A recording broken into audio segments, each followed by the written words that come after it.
équipe. Et donc, je suis parti à la recherche de méthodes, de techniques qui permettaient à une équipe de pouvoir bien s'entendre ensemble.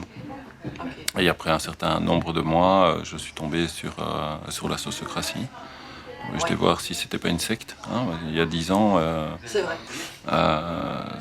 c'était pas évident. Et, donc j'ai été me renseigner auprès de gens qui avaient suivi déjà cette formation. Bon, que ça m'a rassuré. J'ai été à une soirée, j'ai testé une première série de jours de formation et puis je me suis vraiment lancé dans la formation complète. Donc j'ai fait l'école internationale des chefs. Donc c'est à peu près 24 jours en tout de formation. L'école internationale des chefs. Ouais. Et ça, c'est en Belgique? Ça c'est en Belgique, donc c'est une succursale québécoise, donc dirigée par Gilles Charest. Et donc Gilles a été chercher en fait la technicité en Hollande, traduit les textes d'anglais en français. Ouais, à cette époque-là, Internet, c'était pas encore terrible. Et en fait, comment je suis devenu formateur? En fait, quand j'ai fait ma formation, j'ai commencé à appliquer, animer. J'ai donné beaucoup de bon temps dans des organisations, des organismes, des associations. Pour ta pratique pour ma pratique et pour accumuler de l'expérience. Et en fait, il y a eu un grand changement quand Isaac Getz a sorti son livre Liberté et compagnie. Donc là, il y a eu un bras de levier par rapport à mon activité.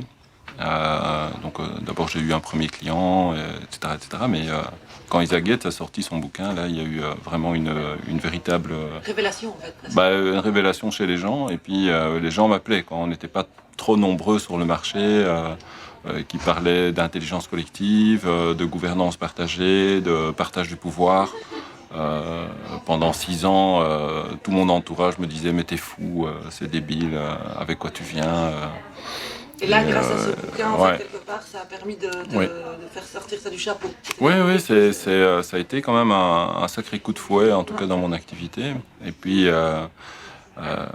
c'est vraiment à ce moment-là que je me suis dit, il faut vraiment que je partage mon expérience, mes échecs, les tentatives, tout ce que j'avais fait, de partager, parce que je voyais à quel point le tsunami des organisations, des associations qui allaient venir en tout cas au participatif, ça allait être invraisemblable. Et à ce moment-là, il n'y avait pas, on était excessivement peu nombreux. Quand on était 4-5 vraiment dans le milieu francophone, relativement compétents dans le domaine.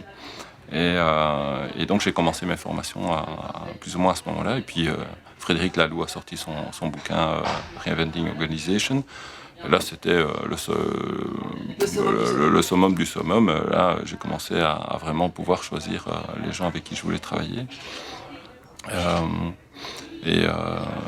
Et finalement, maintenant, après 4 ans de processus formatif, ce que je vois, ce sont des gens qui se sont vraiment placés dans le marché, qui exercent vraiment leur activité professionnelle dans le domaine du participatif. Donc c'est vraiment chouette. Puis il y a d'autres organismes qui se sont lancés dans la formation, comme Convidencia, comme l'Université du Nou,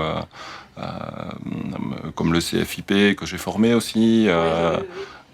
Donc il y a à l'école des parents et des éducateurs aussi, il y a vraiment des formations justement à l'intelligence collective. Et donc il y a vraiment un panel important de gens qui expérimentent et puis qui se lancent dans l'aventure. Et on en a besoin, parce qu'aujourd'hui, en tout cas moi personnellement, je ne sais pas répondre seul aux demandes. Ah non, c'est pas possible.